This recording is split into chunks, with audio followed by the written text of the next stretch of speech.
I'll start by reading some recent unpublished poems and then read some older ones. The Chateau Hardware.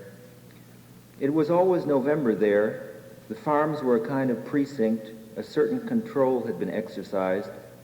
The little birds used to collect along the fence. It was the great as though, the how the day went, the excursions of the police, as I pursued my bodily functions, wanting neither fire nor water, vibrating to the distant pinch, and turning out the way I am, turning out to greet you.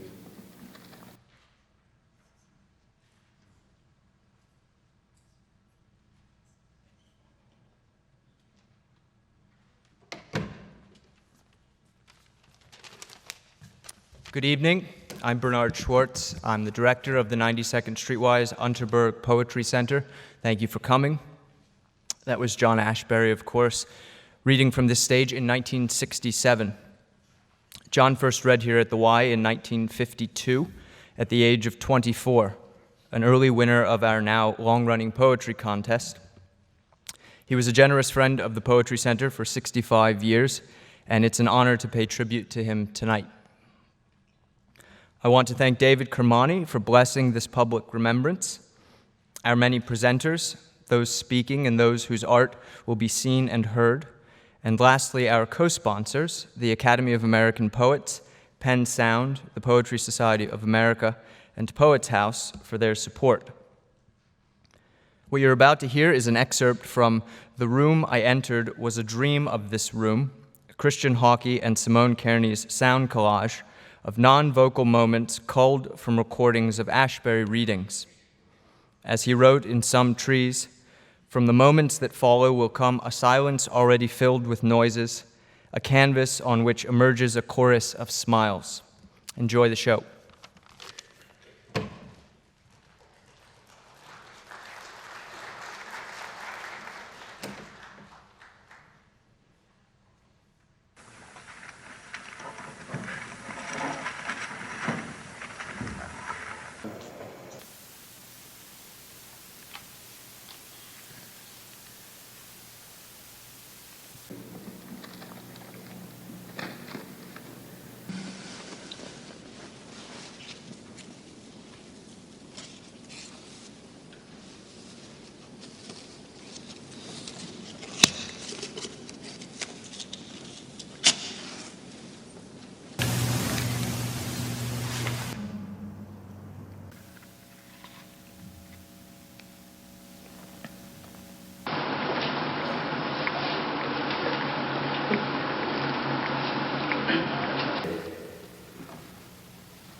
Good evening. In a few minutes, I'm going to be reading John's final poem for us, and after I read it, I'll have nothing more to say. Now, before then, I need to say a few things. To David Kermani, thank you for having us all here together tonight to think about, celebrate, and love John.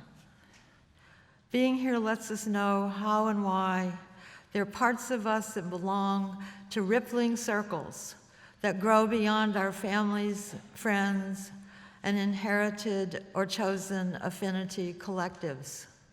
Or as John's most recent book might have it, that grow beyond our own commotion of birds. When someone we love or admire and recognize as indispensable leaves us, whether it happens with or without warning, whether we know them in private ways or whether we know them by virtue of their being a public figure. When someone leaves us, someone whose presence we taken for granted or we counted on without knowing how much, just about everything about our being in this world shifts a little. Or it shifts as though the very planet we stand on has thoroughly refashioned itself and its orbit around us. We aren't who we were before when this beloved, this revered presence was with us.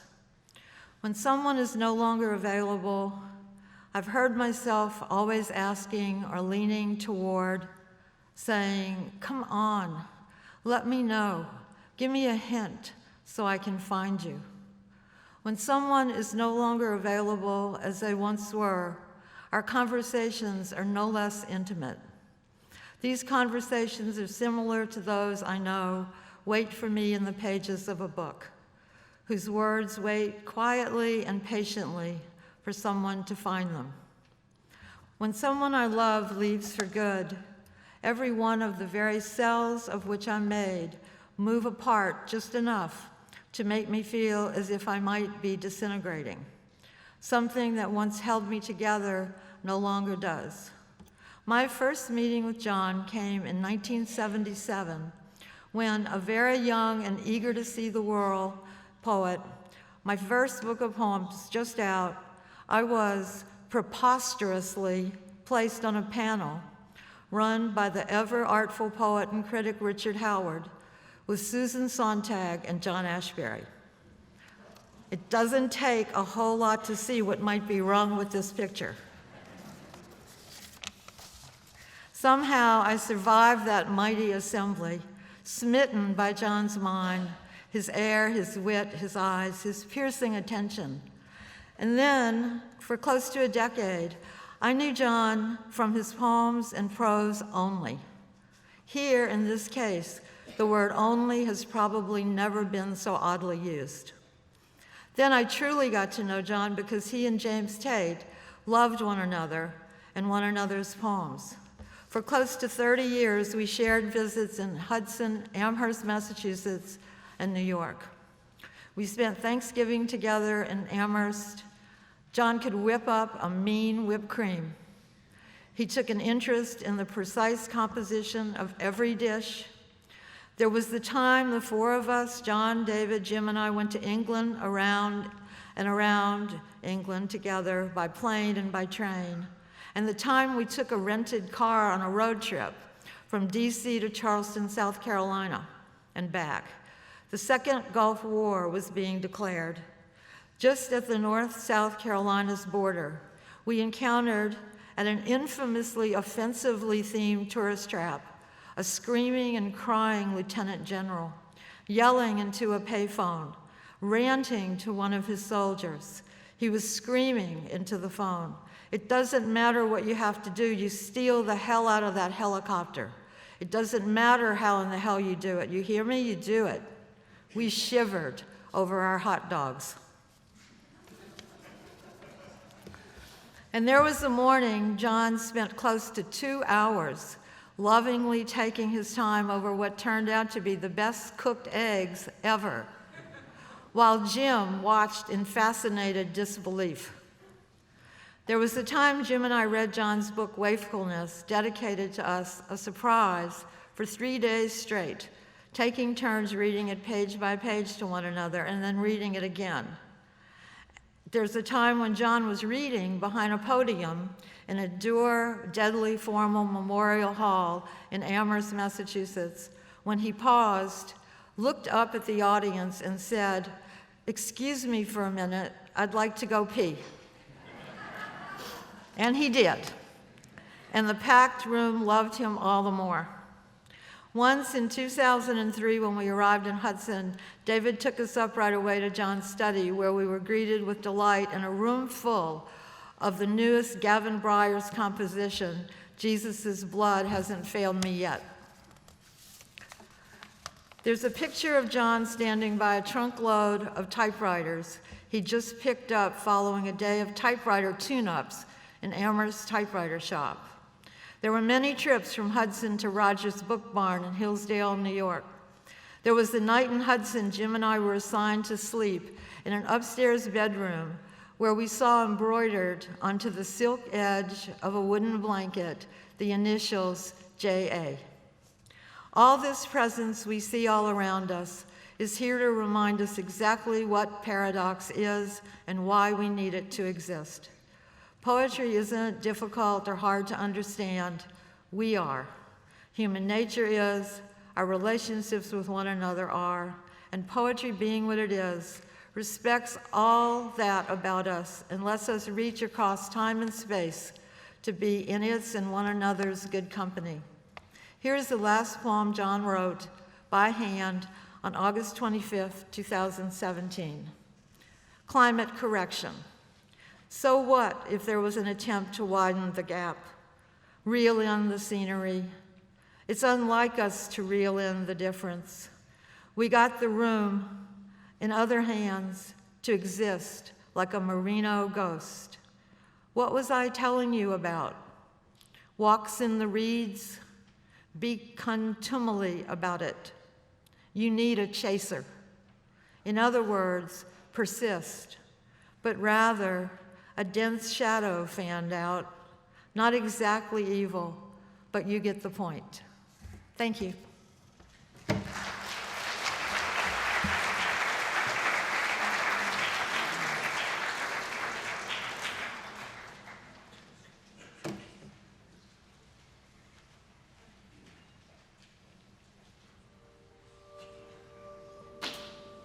What name do I have for you? Certainly there is no name for you, in the sense that the stars have names that somehow fit them. I feel that my poetry is sort of like music in the way it kind of unspools. You have to wait until you've heard it to have heard it and to know what it is. It gets to be kind of lonely, but at the same time off-putting, counterproductive, as you realize once again that the longest way is the most efficient way. All kinds of things feed into the experience of writing, the room that you're in. And to ask more than this is to become awesome. The room tone. The sounds that you're hearing. Music passes, emblematic of life, and how you cannot isolate a note of it and say it is good or bad. You must wait till it's over. It's a temporal experience that requires a certain amount of living as it's happening. And now that the end is near, the segments of the trip swing open like an orange. There is light in there, and mystery and food. Come see it. Come not for me, but it. But if I am still there, grant that we may see each other. You are getting this poetry from somewhere that wasn't you a minute ago, and now is.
I'm going to read a couple of John's letters from his fantastic correspondence with my mother, the artist Jane Freilicher.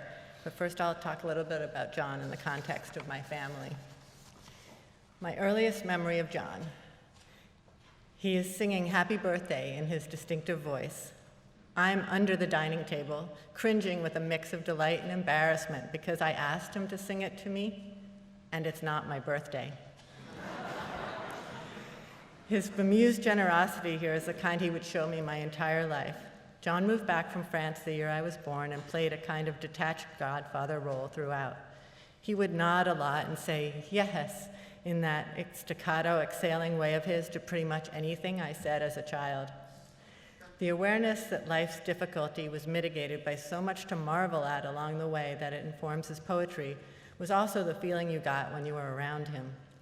While I may be one of the few friends who didn't ask John to write a blurb for something, he gave me gifts in so many other ways, both concrete and intangible.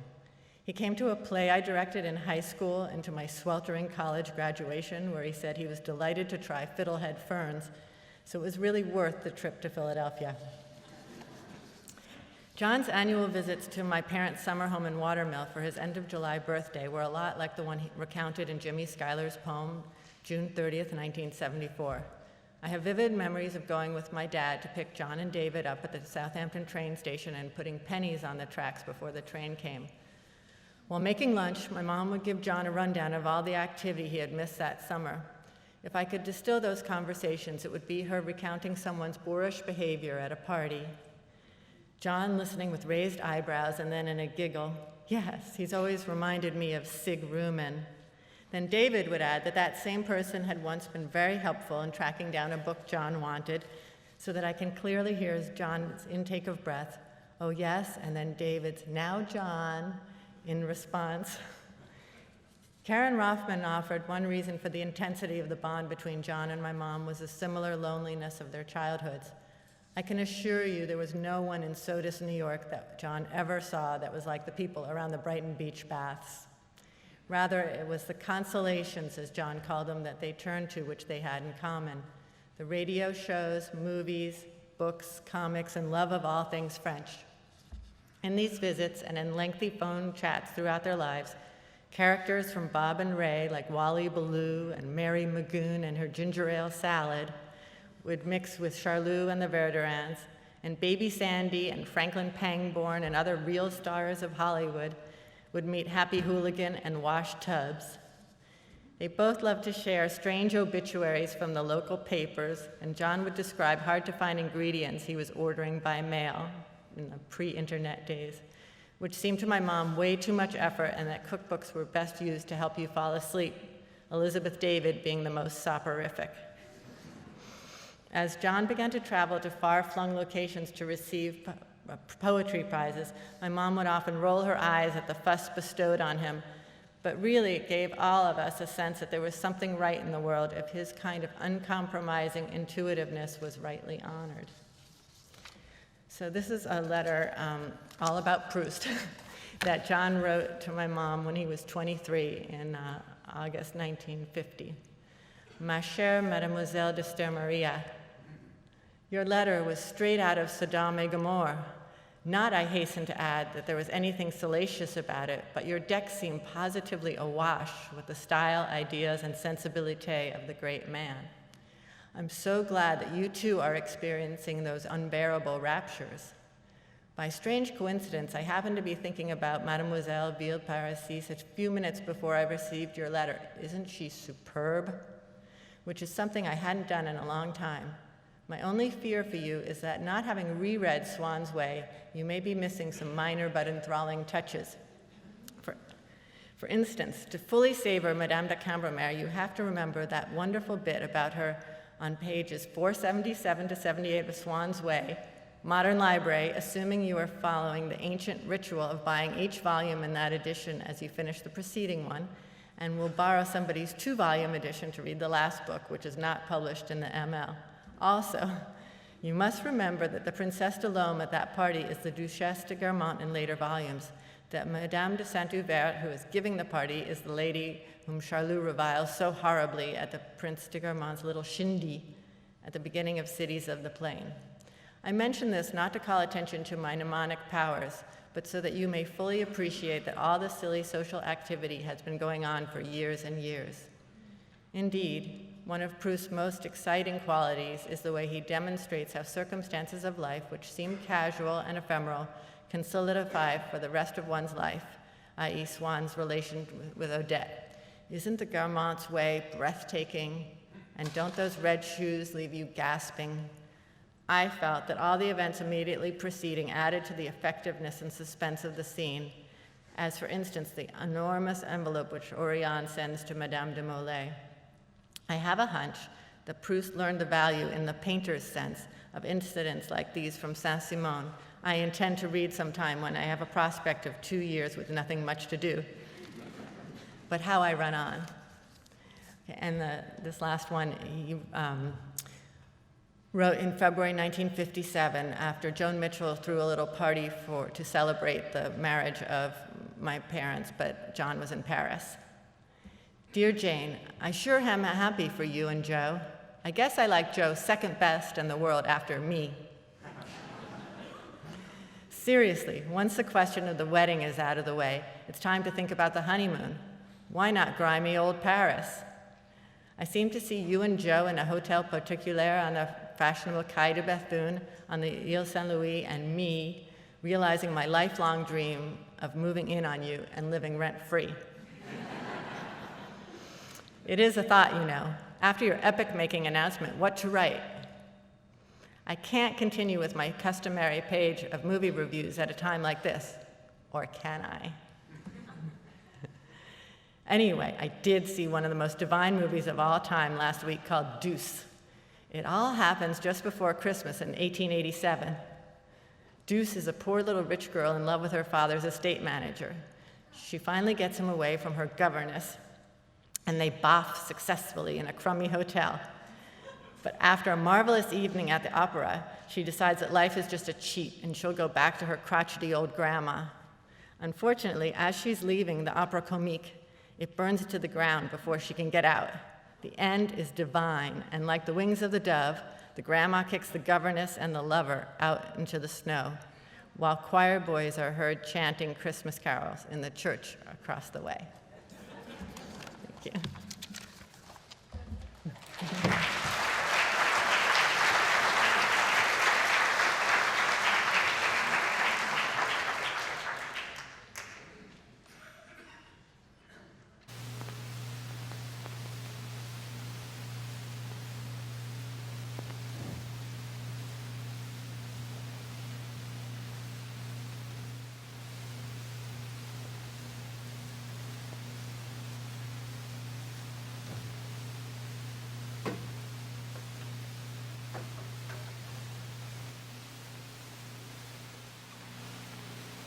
What can both of you tell me about this painting? Notice the fireplace behind, which is really just made up of a lot of marks, and but which I think satisfies your idea of what a fireplace should look like, for the moment at any rate. Well, now, do you find then that there's something between, say, a fireplace made up of a bunch of marks which satisfies what you need at that moment and your approach to poetry? Well, of course, it's a lot of artists would also do a lot of marks, and it really wouldn't look like anything or interest you very much. And I think what's interesting is just how a lot of helter-skelter elements can suddenly congeal into something meaningful, which is something that nobody knows. You just have to keep trying until you get it. Be thankful when it happens. It seems to me, too, that a lot of the painters have stopped painting in New York. They've gone on to something else. And the poets are really just getting wound up. Well, everything has to change. Unfortunately. Well, I would like to say that I think that perhaps too much has been made of the influence of painting on poetry. For instance, I think some people got the idea that since people like Jackson Pollock took a can of paint and sort of flung it all over the place, that we were sort of taking a dictionary and grabbing up words and throwing them onto a piece of paper, which is not it at all. I was just thinking in connection with Hans Hofmann that One of his teachings, I believe, is that is to avoid the idea of perspective through any conventional means like perspective lines, and instead to try and get the feeling of depth through different intensities of color. And I think this, in a way, might be a parallel to my kind of poetry, although I never thought of it before. Well, I am against poetry being read out loud, as a matter of fact. It sounds funny. When I hear poems read out loud, I really don't get very much from them, and I have to see the poem and hear it in my mind in order for it really to mean something.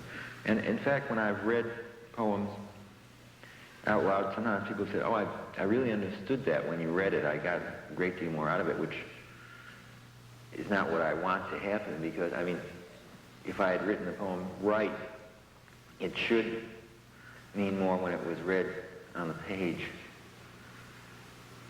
It's something that really happens in the mind rather than the ear. To me, yeah.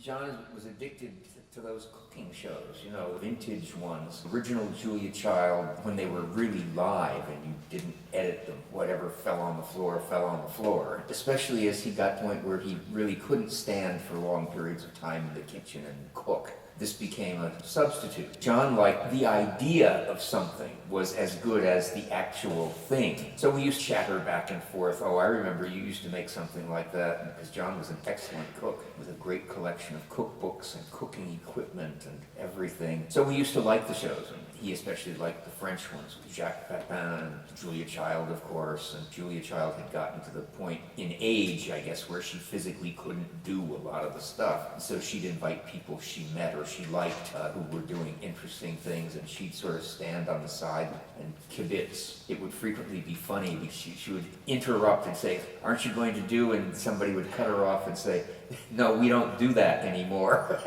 She'd go, oh.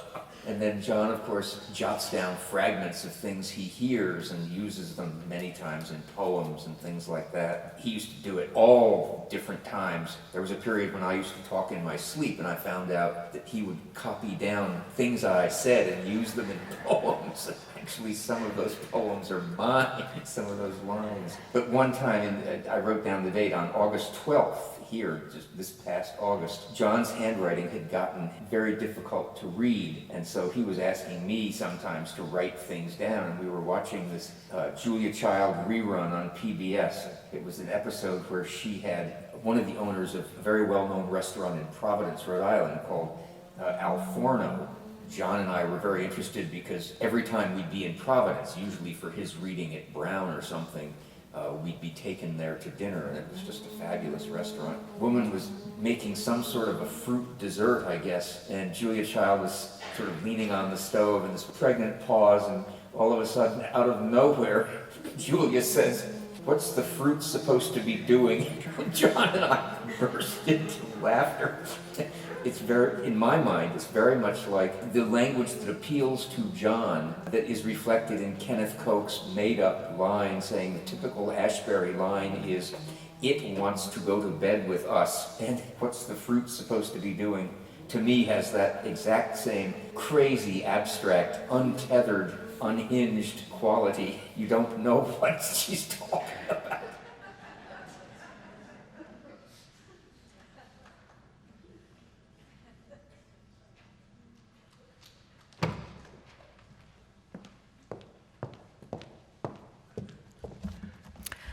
I first met John in the Hudson Valley, and then we discovered that we were also neighbors in Chelsea in New York, and our friendship then stretched to Texas and to Paris. Of course, talking to John about music was always fascinating, and the more obscure the composer, the happier he was to discuss it.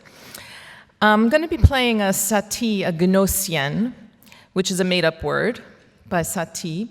And there's a secret aspect of playing Satie which always makes me think of John. In these piano pieces, there are little instructions to the pianist, and usually the composer writes instructions like play louder, play softer, faster, slower. But Satie writes things like ouvrez la tête, open your head, or du bout de la pensée, from the tip of the thought. At another point, he writes alone for a second. And it always makes me think about John for a number of reasons. Soon after we met, we did a conversation that was published where John told me the story of a French translator who, in great frustration, said to him at one point, "Mais ça ne se dit pas en français. You can't say that in French." And of course, John's response was, "Well, you can't say it in English either."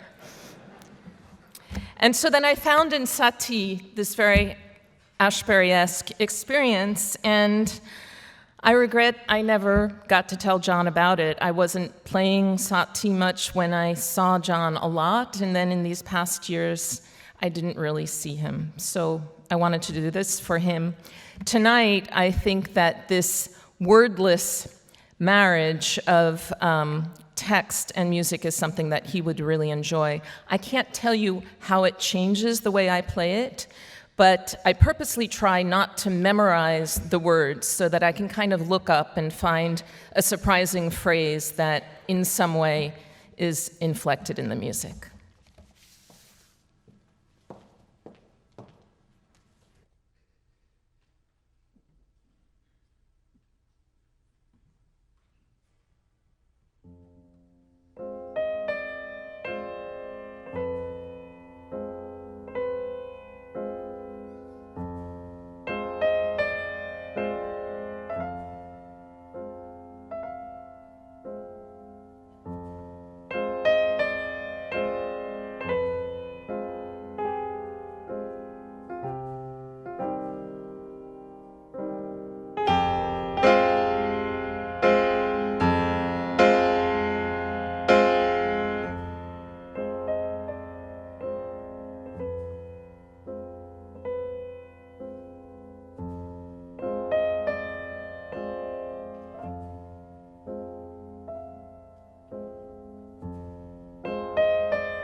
This is a short poem in prose which was written as a commission for a bridge in Minneapolis, created by the sculptor Sia Armajani.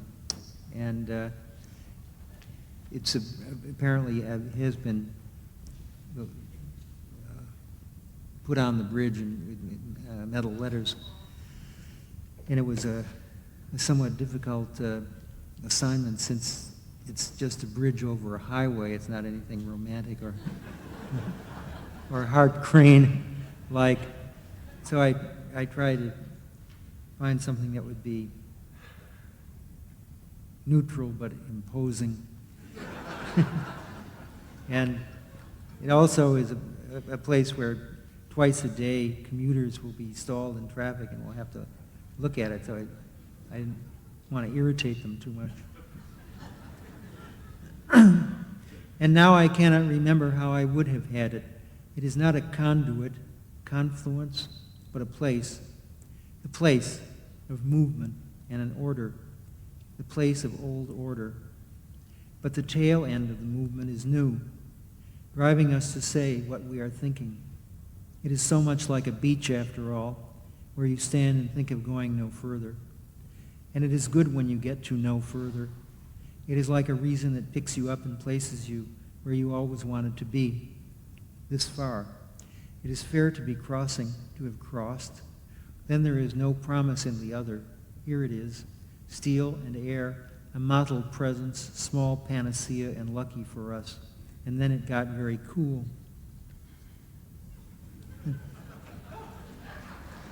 Thank you. Thank you.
I'll be reading two pieces, the first one by myself and the second one by the English poet Mark Ford, who couldn't be here tonight. When I phoned my partner, Billy, to let him know that John Ashbery had died, his immediate response was, "Oh, that's terrible. He was such a nice man," which was the reaction of most of John's friends, as opposed to the world at large. They had lost a major poet, whereas we, his friends, had to adjust to the idea that we'd be spending the rest of our lives without him. I myself first encountered John in 1965, when, as a 21-year-old art student, I skipped classes to attend an Ashbery poetry reading at the American Embassy in London. Considering the state of British poetry in 1965, it's little surprise that this was my very first poetry reading ever. I'd already bought a copy of John's mysterious book, The Tennis Court Oath, and been both intrigued and amused by it, though the few friends I'd shown it to dismissed it as pseudo-esoteric twaddle. So much for intellectual opinion in so-called swinging London of the mid-1960s. Anyway, I went to the embassy full of curiosity, and John did not disappoint me. In fact, I was, as the 60s so quaintly put it, blown away, particularly as John finished the event with a reading of his poem, The Skaters, with its final evocative lines. To refuse the square hive, postpone the highest. The apples are all getting tinted in the cool light of autumn. The constellations are rising in perfect order. Taurus, Leo, Gemini. These lines had an effect on me as only certain scenes from films had done before, like the final scene in Citizen Kane, a film I'd just seen, where Charles Foster Kane's childhood sled is cast into the fiery furnace, a culminating scene which sent the proverbial shiver down my spine. Ashbery's final 6 lines had a similar cathartic effect on me, so haunting that I later typed them out on a white card and carried them around with me until the card disintegrated. A beehive, apples, autumn light, and a trio of stars. These were all images that I, as a painter, could use. I realized then that in future, John's poetry could serve me as an alternative sketchbook, since it contained a multitude of images, an ever-changing landscape, though one which one had to explore without the aid of a compass. There's no north, south, east, or west, just as there's no beginning, middle, or end. I think it's significant that one of John's books is entitled Hôtel Lauterbach, so named after the 19th century French writer, the Comte de Lauterbach, whom both John and myself loved. Lauterbach, in his writings, describes something as being as beautiful as the chance meeting on a dissecting table of a sewing machine and an umbrella. In many ways, a perfect description of one of John's own poems, if we had about 20 other disparate objects, plus the kitchen sink. Large sections of Lauterbach's writings were based on collage techniques, taking chunks from other people's texts, rearranging them, or quoting them verbatim without attribution, techniques very close to John's magpie approach to writing poems. A little bit from here, a little bit from there, from everyday speech, from television, from conversations overheard in the street, and of course from his own tireless imagination. It doesn't surprise me that someone as interested as John was in collage writing was also adept at gluing together actual collages, a craft he wittily mastered and excelled at from the very beginning. Which leads me to cut to the chase, if you'll pardon the pun. John was a genius. I don't use that term lightly, as in, oh, he's great, he's totally awesome, it's a masterpiece, the kind of platitudes that we scatter our everyday conversations with. No, I mean that John was a bona fide genius, like those two other polymaths, Guillaume Apollinaire and T.S. Eliot. Or better yet, since I'm a painter, like the expansive genius of Picasso, whose work also encompassed several styles and periods, just like John's. And like Picasso, several of John's periods are more admired than others, though I'm not one of those who think 3 poems or self-portrait in a convex mirror to be the only high points of John's career. He reinvented himself every few years, and there are enough people around still with egg dripping from their faces after dismissing late Picasso, late de Chirico, late Braque, late Pollock, and late de Kooning, to give one pause before passing over late Ashbery. In fact, for many younger poets and artists, late Ashbery is even more useful than classic Ashbery, responding, so they've told me, to the incredible openness of this late poetry, its generosity, its unwillingness to limit meaning. This generosity of John's late poetry was simply another reflection of John's own personality. Despite his shyness, he was one of the most generous and approachable people I've ever met. Not only did he find me my first gallery, but he also bought a painting from my first show and wrote a wonderful review. This is a story that can be duplicated countless times by other people I know. I know for a fact that John helped an old friend place a book with a publisher just before he died. This in contrast to another very influential colleague of John's, who, when asked by another poet if he would recommend a recent manuscript to his publisher, paused briefly, then dismissed him with, please feel free to use my name, and sped off. Taxi! John's innate modesty was, for myself, exemplified by yet another contrast. The first involved a celebratory lunch for a very famous painter whom I happened to be sitting close to.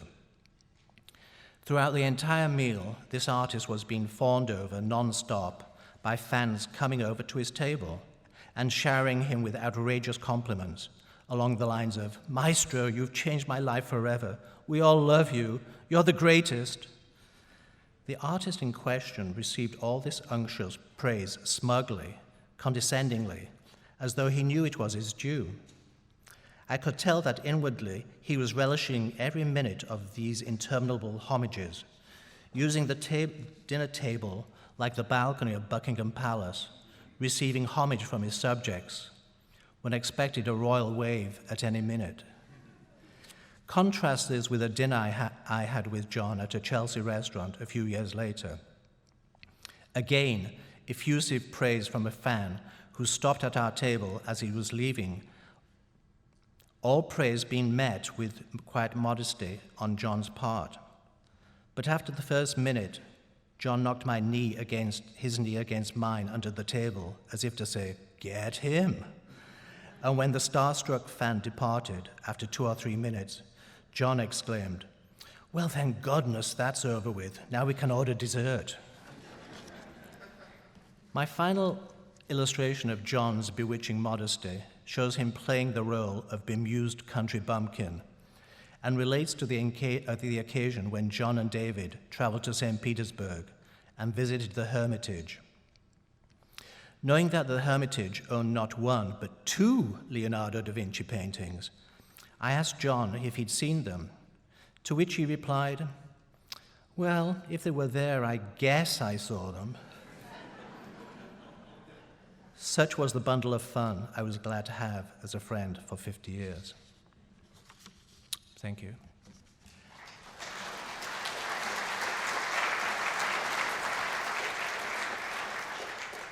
I'd now like to read a short text by my friend, the English poet and essayist, Mark Ford. A not-so-secret link between John, Mark, and myself was our enthusiasm for the French proto-surrealist writer Raymond Roussel. All 3 of us both translated and used his writings in our own works. Anyway, Mark writes, It is a great honor to have these few words of tribute to John read out from the stage of the 92nd Street Y, a venue at which he first appeared in 1952 and last appeared in the spring of 2014 when we read here together. That was one of the most memorable occasions of my life, and I can still recall the snaking line of his admirers queuing up to get their books signed by him afterwards, or to exchange a few words.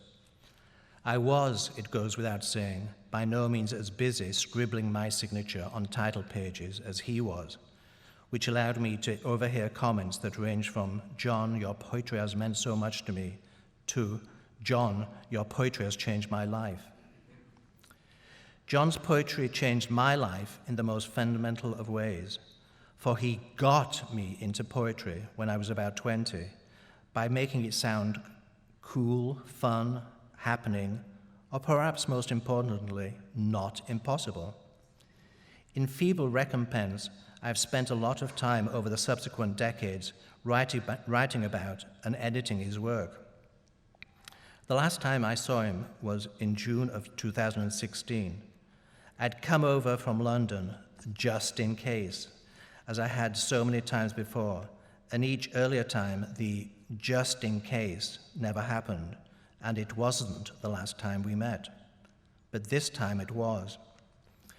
I had just finished compiling the notes for Volume 2 of the Library of America edition of his collected poems, and we went over his queries. As always, I was baffled by his erudition, charmed by his wit, astonished by his memory, and even propped up in bed in hospital, the timing of his jokes was perfect, and he was still up to repeating, in his inimitable voice, lines from favorite movies, or sitcoms, or the sayings of old friends. Above all, I was moved by his kindness and solicitude, by the warmth and depth of his friendship. On the day I learned of his death, I listened to him reading Self-Portrait in the Convex Mirror, and, to borrow a phrase from that poem, I felt hot tears spurt. I then read through the hundreds of letters and emails I'd received from him in the course of the previous quarter of a century, and felt profound gratitude for all that he had brought into my life. Over the years, I had written thousands and thousands of words explaining, as best I could, why I thought his poetry was so great, or rather, not explaining, just registering its effects, enthusing about it, because explaining it is just what one doesn't want to happen to an Ashbery poem. But in this necessarily short tribute, I want to convey a sense of my great good fortune in having known John, to thank him for being such a wonderful friend, as well as for writing so many lines that slide into my thoughts on a daily basis. Excitedly, you open your rhyming dictionary. It has begun to snow. Thank you.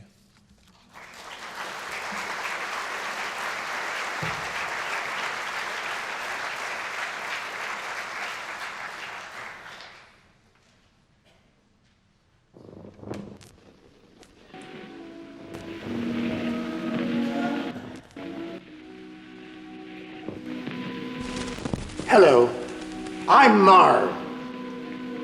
Today we're going to discuss baths. More specifically, how to take one. Baths have been around for a long time. The ancient Romans built fancy ones, like Caracalla. In the Middle Ages, they were called stews, because you had to be stewed in order to take one. They were open to both sexes. Today, the Japanese have bisexual bathing. Here in America, we didn't bathe so much until recently. The Saturday night bath used to be a ritual. Today, it's more like every other day or even every day. How do I know this? People have told me that's how. Start drawing your bath until it gets to the temperature you want. Meanwhile, remove clothing. Carefully insert your big toe in the waters. This will tell you if it's too hot or too cold. Hopefully, it'll be just right. Once in the tub, start soaping. Start with the armpits and work down to the genital area. Work carefully in ever widening circles. What's the difference between a woman in a bathtub and a woman in church? I'll give you a clue. The woman in church has hope in her soul. Be careful about passing gas when you're in the bathtub. It just doesn't go away. Hey, you ever hear the one about the man who checked into a hotel room and got into the tub and farted? The bellhop heard him and brought him a bottle of beer on a tray. The man said, "Hey, I didn't order that." The bellhop said, "You did too. I distinctly heard you say, 'Bellboy, bring me a bottle of blood.'" Once you're done, you want to dry yourself on a big, fluffy Turkish towel. The Turks were heavily into baths too, hence the expression, "Whew, it's like a Turkish bath in here." Now, probably want to curl up with a nice book. Or maybe get together with a special someone who hopefully will have bathed too in the fairly recent past. Whatever. Enjoy. That's what bathing is all about, in spite of what you may have heard to the contrary. Have a nice day.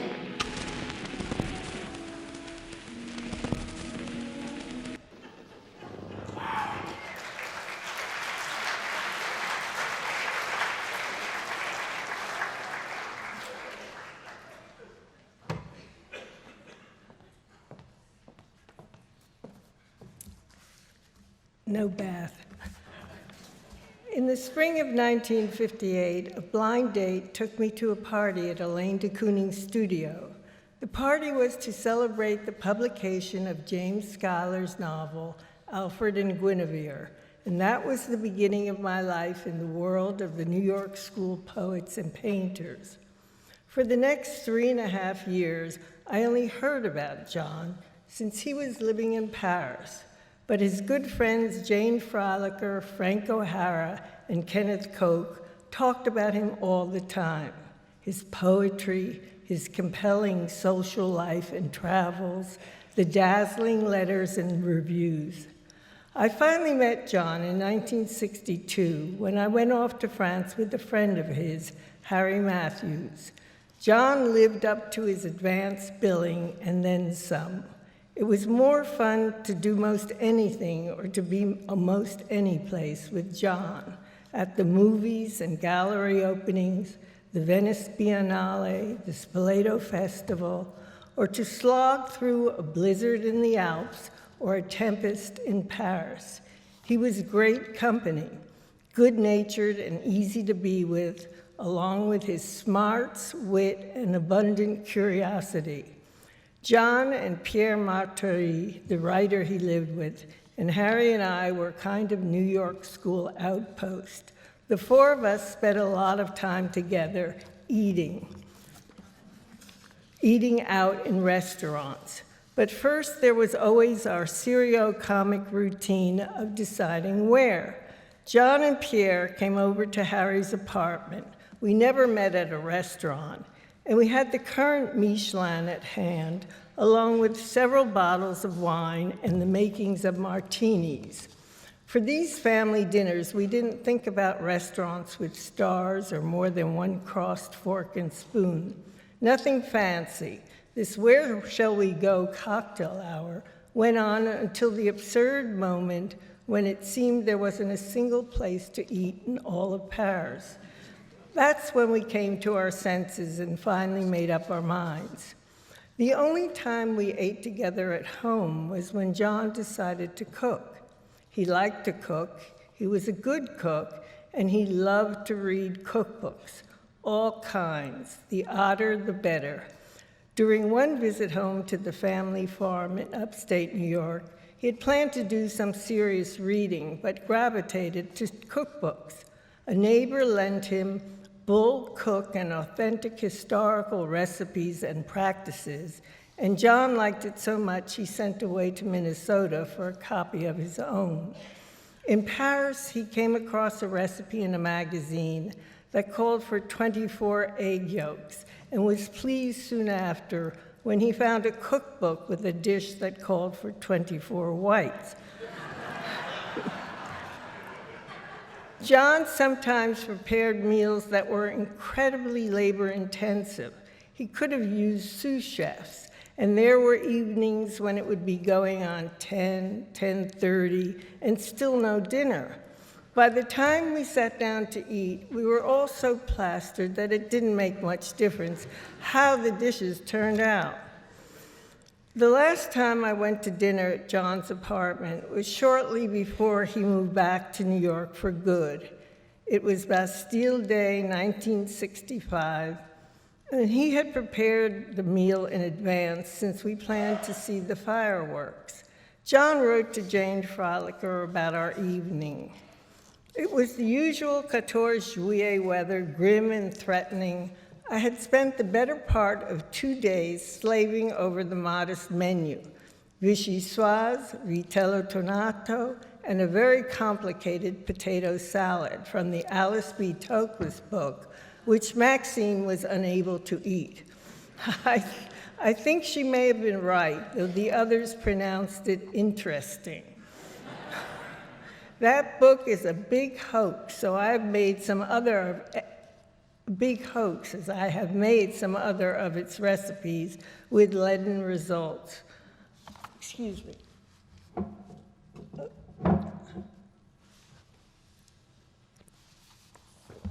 I recently looked up the Toklas potato salad recipe.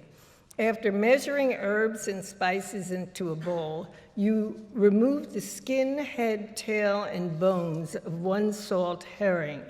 Pound the flesh and mash through fine strainer. The rest of the recipe is no picnic either. When we went out after dinner to see the fireworks, the streets were packed, but we finally found a viewing place near a large square in front of the Hotel de Ville. Here's John on the rest of the evening. After about 5 minutes, a few big drops of rain started to fall, and suddenly pandemonium broke out as raindrops the size of tennis balls, accompanied by 90-mile-per-hour wind gusts, hit the mass throng. Maxine and I, who had lost the others, started racing across the square, which by this time looked like the Odessa steps. People were falling and lying in the middle of the pavement. Meanwhile, lightning was flickering around our ankles and the rain absolutely deluged us. By the time we managed to get back here, Maxine's dress had shrunk to Daisy May proportions, and I was completely soaked too. When John returned to the States in November, he stayed with friends on Gramercy Park. He didn't eat out often because the restaurants were so dull one hardly ever goes to them. The upside was that he saved money. In March, he wrote, "I have finally found an apartment, but unfortunately it's on 95th Street, in the house of George Cavallon.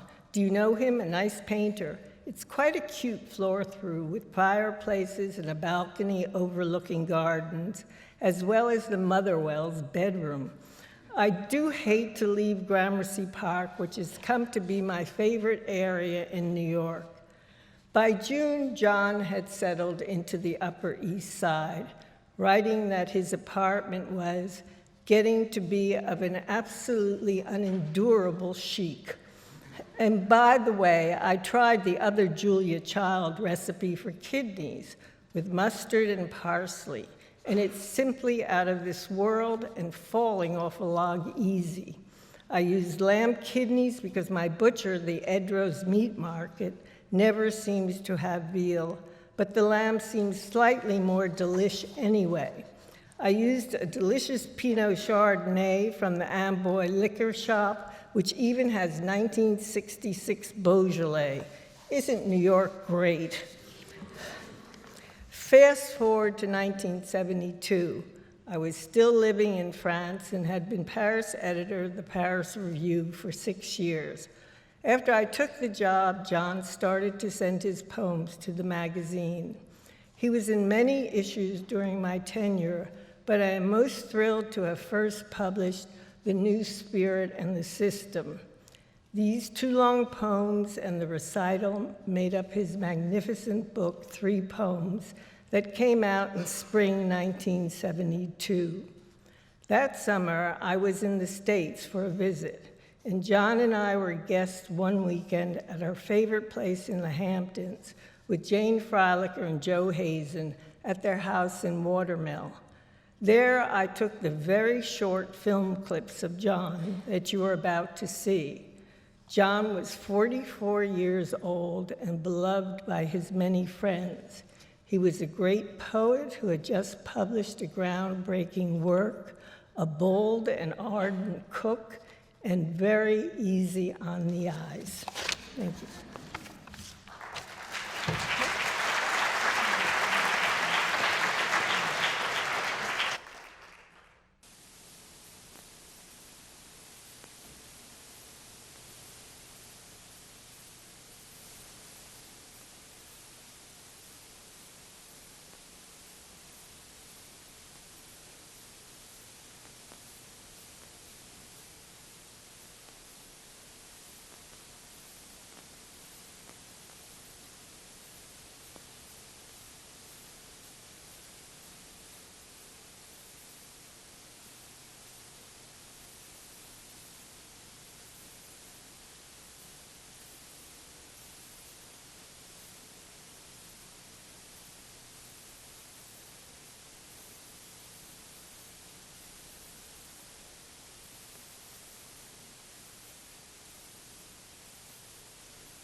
Hi, good evening.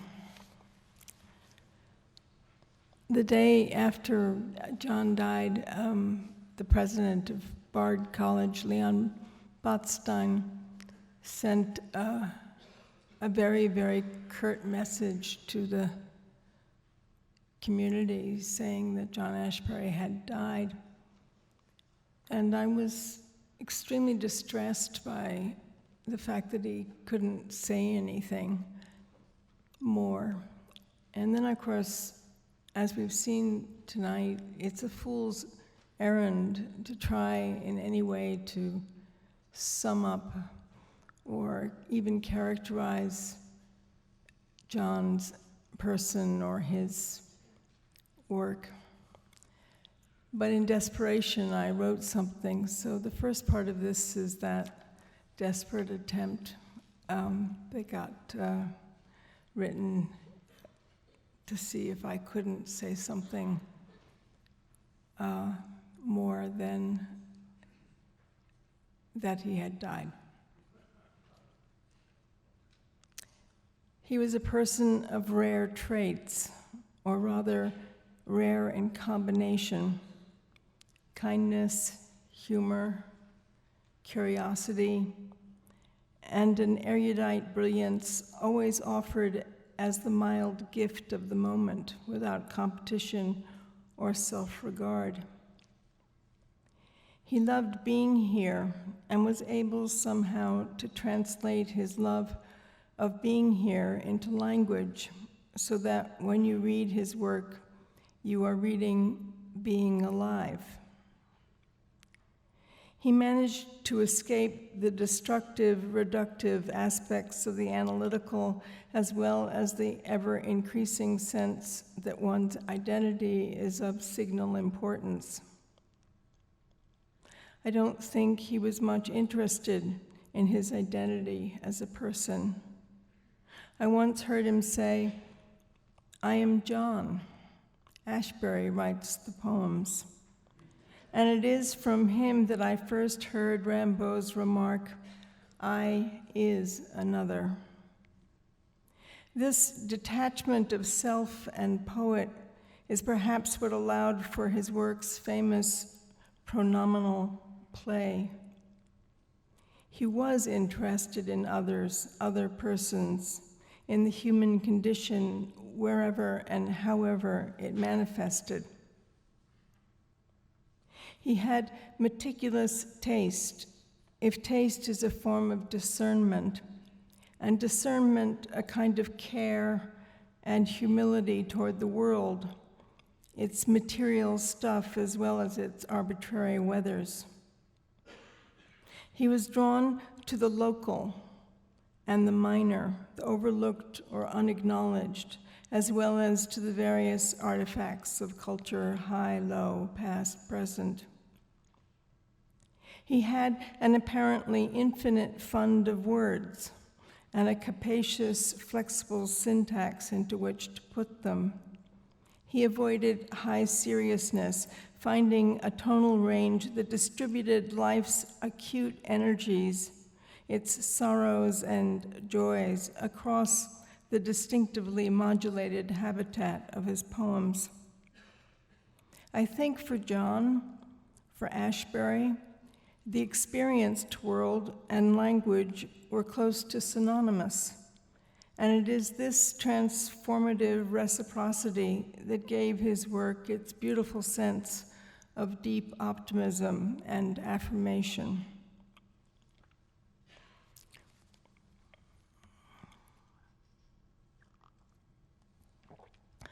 We met in London, where I had been living for some years. In 1971, I had invited him to be the final reader in a series on contemporary poetry at the Institute of Contemporary Arts. Our initial correspondence was somewhat vexed. Mr. Ashbery did not like to fly, and so would come over the ocean only if he and his young companion, David Kermani, could stay at the Ritz Hotel. I scurried around to raise more funds. A room was booked. But the auditorium at the ICA was not available, and so the reading would have to be held at the American Embassy. The Vietnam War was raging. Mr. Ashbery did not wish to read at the American Embassy. I wrote and told him that the American cultural attachés were also against the war. He read to a packed audience. The feeling in the room was one of rapt amazement, a kind of baffled delight suspended in the air. What kind of poetry was this that moved across so many terrains, gathering up its incidents in a scanning net, but somehow never losing focus? What kind of voice was this, its cool register never rising to cathartic revelation, and yet bringing its listeners into intimacy with the worlds it made? What was this diction threading the ordinary and the abstract into such surprising music?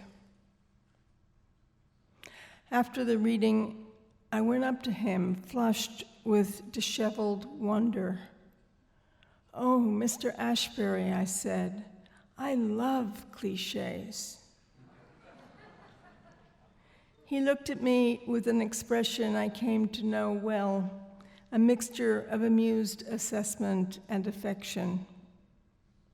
"And they love you," he answered.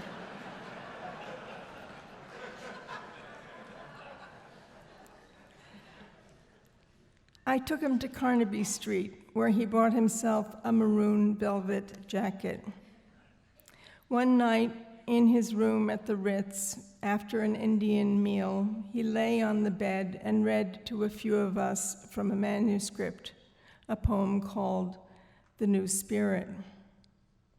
Ah, I remember realizing, a poem can include anything.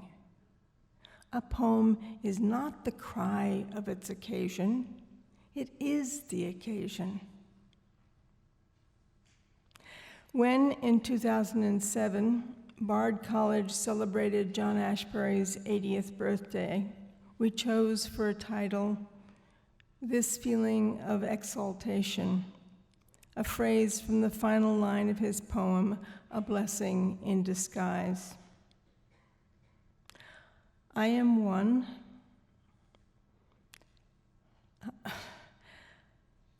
among so many